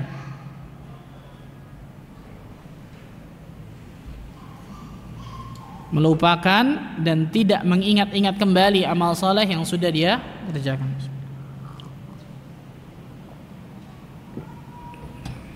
Melupakan amal soleh yang sudah dia kerjakan atau tidak mengingat-ingat kembali. Di sini bukan tidak berharap agar amal solehnya diterima, ya, bukan itu. Di sini maksudnya bukan tidak berdoa Rabbana taqabbal minna, itu tetap jalan. Tapi di sini gunanya dua, manfaatnya dua kata para ulama. Melupakan dan tidak mengingat-ingat lagi amal soleh yang sudah dikerjakan, manfaatnya dua kata para ulama. Yang pertama, supaya tidak timbul ujub setelah dia beramal soleh. Supaya dia tidak timbul apa? Satu penyakit ini nih, ujub, setelah dia beramal soleh. Yang kedua, supaya dia tidak mengungkit-ngungkit amalannya kepada orang lain. Nah, perhatikan baik-baik ini. Al-Mannan lima a'ta, di antara dosa besar adalah seseorang yang suka mengungkit-ngungkit, menyebut-nyebut pemberian atau kebaikan yang sudah diberikan kepada orang. Allah benci nih, subhanallah. Nah, melupakan dan tidak mengingat-ingat lagi untuk itu tuh, supaya tidak ujub dan supaya kita tidak mengungkit-ungkit amal saleh kita. Karena dua hal ini yang bisa menghapuskan pahala amal saleh kita nantinya. Yang kelima, betul? Mengingat azab yang khusus. Oh, ini mengerikan banget, ya kan? Mengingat azab atau siksa yang khusus yang Allah sediakan bagi orang-orang yang tidak ikhlas. Allahu Akbar. Mengingatnya, mengetahuinya benar-benar tentang azab yang khusus atau siksa yang khusus yang Allah sediakan bagi orang-orang yang tidak ikhlas ketika dia beribadah kepada Allah. Ma'ruf hadisnya dalam Sahih Muslim tentang 3 orang yang paling pertama akan diadili di hari kiamat. Inna awwalu yuqda yaumal qiyamah rajulun ustashhid.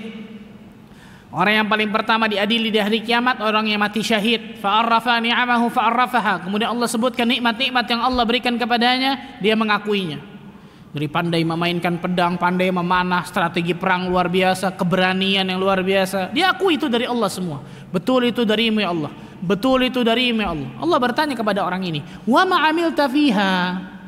Untuk apa engkau berjihad? Untuk siapa? Untuk apa? Orang ini masih mau bohong. "Fika ya Allah, ikhlas karenamu ya Allah." Kadzabta, kata Allah. Bohong, kau dusta. Engkau melakukan itu semua liyuqal annaka jari, agar manusia menganggapmu orang-orang yang pemberani, pahlawan, agar namamu dikenang. Apa kata Nabi SAW? Faqad qil, dan engkau telah dapatkan itu di dunia. Perhatikan ikhwan, berarti dari hadis ini apa? Terkadang Allah mengabulkan permohonan orang-orang yang riya di dunia. Betul ya? Dia mau apa? Terkenal, namanya dilukan manusia, dipuji orang, Allah kasih ini. Tapi apa yang mereka dapatkan di akhirat? Thumma umira bihi fasuhiba ala wajhi thumma ulqiya fin nar. Kemudian mereka diperintahkan untuk menyeret mukanya, mencampakkan ke dalam api neraka. Orang yang kedua, itu orang pertama tadi. Orang yang kedua, rajulun ta'allama al-ilma wa 'allamahu wa qara'a al-Qur'an. Nasallahu alaihi wa sallam. Seorang laki-laki yang belajar ilmu agama, mengajarkan ilmu agama, membaca Al-Qur'anul Karim. Allahu Akbar. Seorang dai nih, ikhwan. Seorang qari, seorang yang alim. Belajar ilmu agama, mengajarkan ilmu agama, baca Al-Qur'an. Fa'arrafa ni'amahu fa'arrafaha. Kemudian Allah menyebutkan tentang nikmat-nikmat yang Allah berikan kepadanya, betul diakui. Jadi ini ilmunya banyak, mungkin retorikanya bagus luar biasa, baca Qur'annya bagus luar biasa. Allah bertanya kepada orang ini, wa ma 'amilta fiha? Untuk apa engkau berbuat semua ini? Untuk apa tuh? Untuk apa nuntut ilmu? Untuk apa dakwah? Untuk apa baca Al-Qur'an? Fika ya Allah, karenamu ikhlas ya Allah. Kadzabta, bohong, kau dusta, kata Allah. Engkau melakukan itu liyuqal annaka alim, annaka qari, agar manusia menganggapmu orang-orang yang alim, pintar akan ilmu agama Allah. Qari, pintar baca Al-Qur'anul Karim. Faqad qil, dan engkau telah dapatkan itu di dunia. Thumma umira bihi fasuhiba ala wajhi thumma ulqiya fin nar. Kemudian malaikat diperintahkan untuk menyeret mukanya, mencampakkan ke dalam api neraka. Rasulullah sallallahu. Orang yang ketiga, rajulun wasa'allahu rizqahu wa amwalahu. Seseorang yang Allah azza wa jalla luaskan rizkinya, hartanya Allah luaskan. Wah, luar biasa, masya Allah. Dari rumah mewahnya dia punya, hartanya berlipat ganda luar biasa, masya Allah. Allah bertanya kepada diri, wa ma amilta fiha ya fulan? Untuk apa engkau bergunakan hartamu itu, wahai fulan? Apa kata orang ini? Ya Allah, tidak ada satu jalan di mana engkau ridai jalan tersebut kecuali aku infakkan hartaku di jalan itu. Allahu Akbar. Luar biasa, bagus, betul ya? Allah berkata, kadzabta, bohong, kau dusta engkau. Engkau berinfak itu, melakukan itu semua liyuqal annaka jawad, agar manusia menganggapmu orang yang dermawan, murah hati, baik hati, dan engkau telah dapatkan itu di dunia. Maka malaikat diperintahkan untuk menyeret mukanya, mencampakkan ke dalam api neraka. Abu Hurairah radhiyallahu anhu ketika ingin meriwayatkan hadis ini kepada orang lain, pingsan. Sadar lagi, mau ngeriwayatin lagi, pingsan. Sadar lagi, mau ngeriwayat lagi, pingsan. Saking takutnya dengan hadis ini, ikhwan. Kenapa? Karena Nabi SAW mengatakan kepada Abu Hurairah dalam riwayat yang lain, ya Abu Hurairah, ulaika thalathah awwalu khalqillah tusa'aru bihimun nar yaumil qiyamah. Wahai Abu Hurairah, ketiga orang ini neraka pertama kali dipanaskan untuk mereka. Allahu Akbar. Azabnya khusus, ya ikhwan. Siksanya khusus, bayangkan. Menjadi koreknya bahan bakar api neraka Allah azza wa jalla. Allahu Akbar. Apa iya kita masih berani, ikhwan, ketika kita mau riya, mau sum'ah, mau enggak ikhlas, ingat tentang azab ini, ya enggak apa-apalah, bismillah. Mungkin orang yang berakal enggak mungkin, takut pasti, subhanallah. Salah satu saja, salah satu apa? Dari azab yang khusus yang Allah azza wa jalla sediakan bagi orang-orang yang tidak ikhlas ketika dia beramal saleh. Yang keberapa? 6. Betul? Yang ke-6, sering menyembunyikan amal saleh. Sering menyembunyikan amal saleh.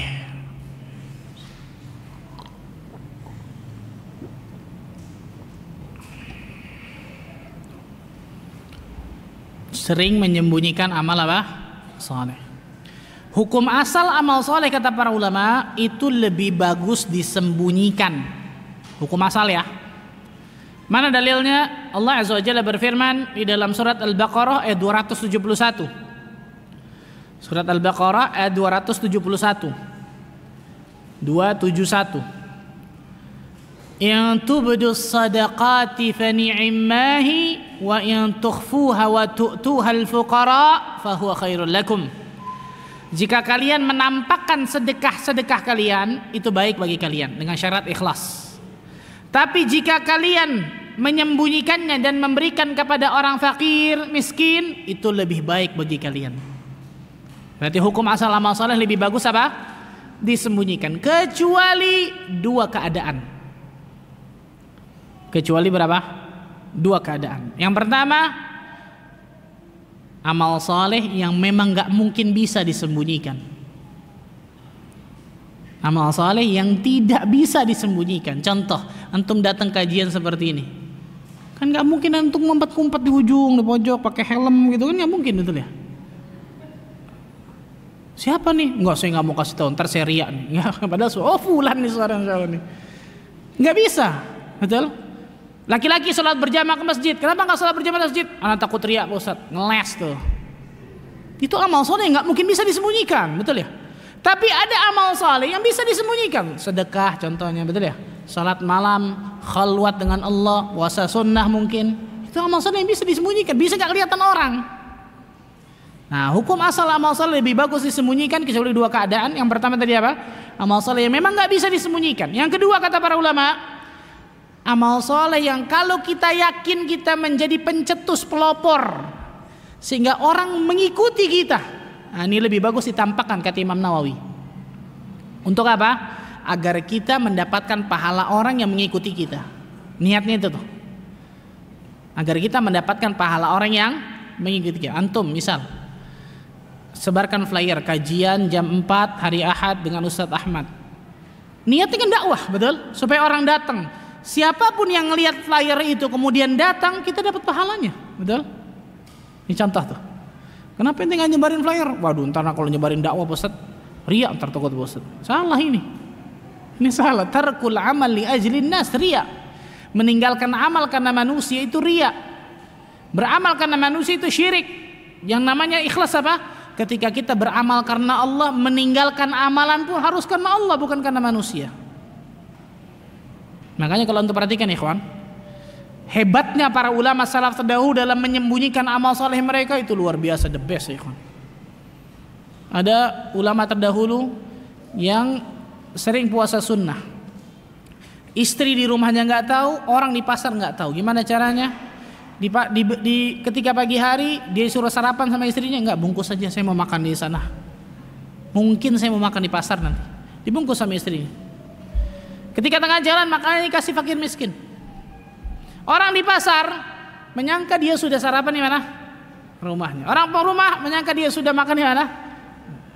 Cerdas seluruhnya. Imam Sufyan Ats-Tsauri rahimahullah taala tidur dengan bantalnya basah dengan air mata, sebelah istrinya nggak tahu.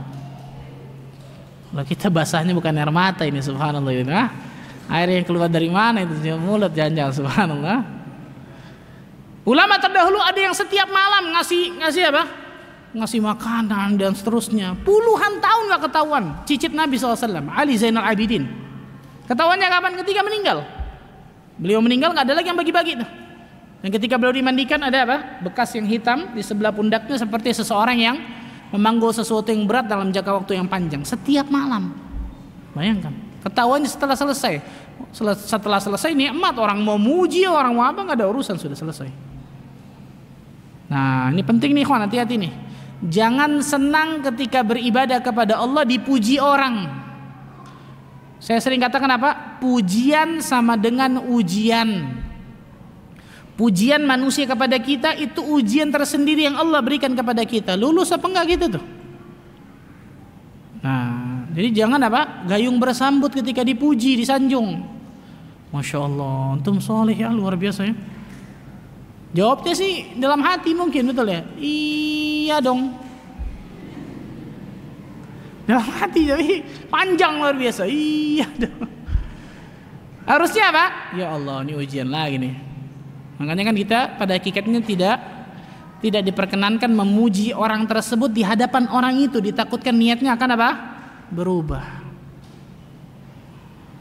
sering menyembunyikan apa? Amal saleh. Jadi kalau kita sedekah 1 juta jangan se-RT tahu ya ikhwan, subhanallah, betul ya?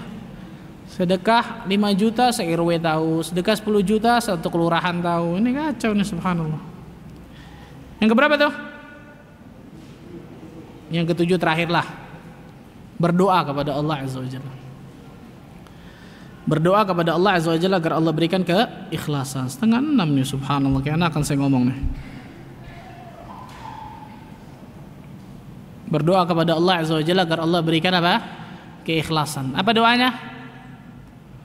Allahumma inna na'udzubika min an nusyrika bika syai'an na'lamuhu wa nastaghfiruka lima la na'lamu. Ya Allah, kami berlindung kepadamu ya Allah dari perbuatan syirik yang kami ketahui itu perbuatan syirik. Dan kami minta ampun kepadamu ya Allah dari perbuatan syirik yang kami enggak sadari ternyata itu perbuatan kesyirikan. Ini antum bisa baca di doa wirid ada insyaallah. Hisnul Muslim juga Syekh Said Ibnu Wahab Al-Qahtani ada insyaallah. Atau doanya Umar bin Khattab. Apa doanya Umar bin Khattab ketika agar ikhlas? Allahumma ja'al amali kullahu salihah. Ya Allah, jadikan seluruh amalku amal yang saleh ya Allah. Waj'alhu liwajhika khalisa. Jadikan seluruh amalku hanya ikhlas mengharapkan wajahmu ya Allah. Wala taj'al li ahadin fihi syai'a.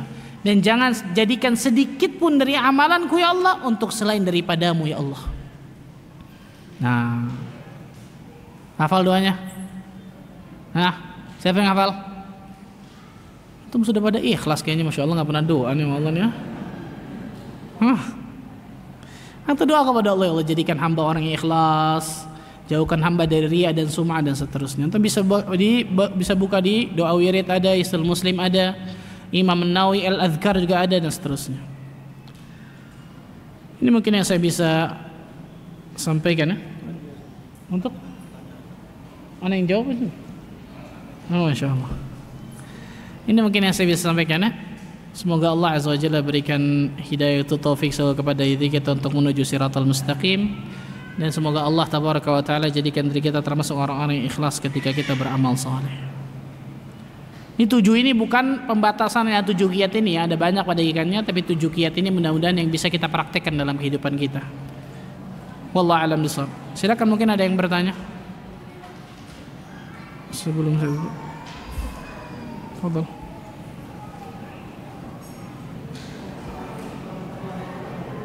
Assalamualaikum warahmatullahi wabarakatuh.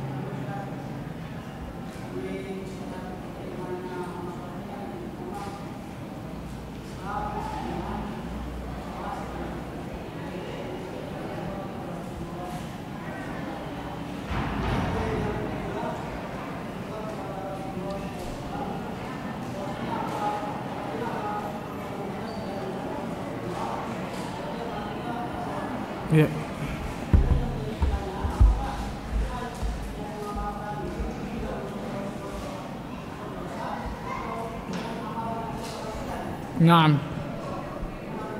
Naam. Rasul sallallahu alaihi wasallam bersabda, yang pertama, man amila amalan laisa alaihi amruna fahuwa raddun. Barang siapa yang melakukan satu amalan yang tidak pernah kami contohkan, enggak pernah kami perintahkan, maka amalan tersebut pasti tertolak. Yang mengatakan tertolak siapa? Nabi Muhammad sallallahu alaihi wasallam, bukan kita, subhanallah. Maka jelas ketika seseorang beribadah kepada Allah, melakukan satu amalan yang dia anggap itu baik tapi tidak pernah dicontohkan oleh Nabi SAW, maka pada hakikatnya amalan itu nggak baik, karena amalan tersebut tidak pernah dicontohkan oleh Rasul Sallallahu Alaihi Wasallam dan para sahabatnya. Lau kana khairan lasabaquna ilaih. Kalau seandainya perkara itu, amalan itu baik, maka pasti itu sudah dilakukan oleh Nabi dan para sahabatnya. Ini yang pertama. Yang kedua, ada banyak bahaya yang disebutkan oleh para ulama ketika orang melakukan amalan-amalan yang tidak dicontohkan oleh Nabi Sallallahu Alaihi Wasallam. Ada banyak, ada belasan disebutkan oleh para ulama. Salah satunya Imam Malik menyebutkan apa? Barang siapa yang menyangka, kata Imam Malik, bahwa setelah meninggalnya Rasul Sallallahu Alaihi Wasallam itu ada bid'atan hasanah, ada amalan yang tidak pernah dicontohkan dan itu baik, maka dia telah menuduh Nabi Sallallahu Alaihi Wasallam telah berkhianat kepada risalah agama ini. Jadi bukan hanya ditolak amalannya, tapi bisa mendapatkan banyak khuturat, banyak mara bahaya bagi dirinya, bahkan bisa bagi apa? Kaum muslimin secara keseluruhan. Nah, ini bahayanya amalan-amalan yang tidak pernah dicontohkan oleh Nabi sallallahu alaihi wasallam. Tapi sayangnya kita lihat berapa banyak kaum muslimin ketika kita kasih tahu, karena sudah mungkin mendarah daging, makanya di sini butuh untuk apa? Kelemah lembutan, kesabaran, lemah lembut. Nggak bisa langsung kita datang tiba-tiba langsung apa? Nunjuk, nggak bisa. Sabar. Seperti apa? Karat yang ada pada besi antum hilangkan pelan-pelan, betul ya? Karat ini sudah bertahun-tahun adanya. Antum hilangkan pelan-pelan. Kalau antum kencang rusak, betul ya? Pelan-pelan. Itu butuhnya apa? Ilmu itu butuh dakwah itu butuh ilmu, butuh ar-rifqu, kelemah lembutan, dan butuh as-sabru, kesabaran. Wallahu a'lam bishawab. Itu dapat. Fadhal. Maghrib.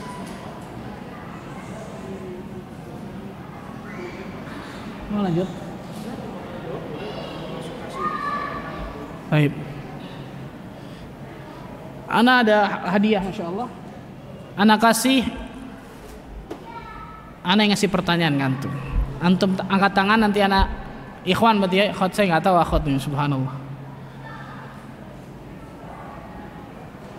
Angkat tangannya.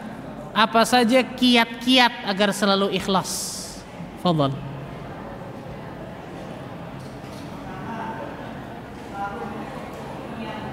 Selalu mengecek niat kita. Ya, satu. Yang lain tutup, Mas. Coba. Yang lain tutup. Yang kedua. Nah.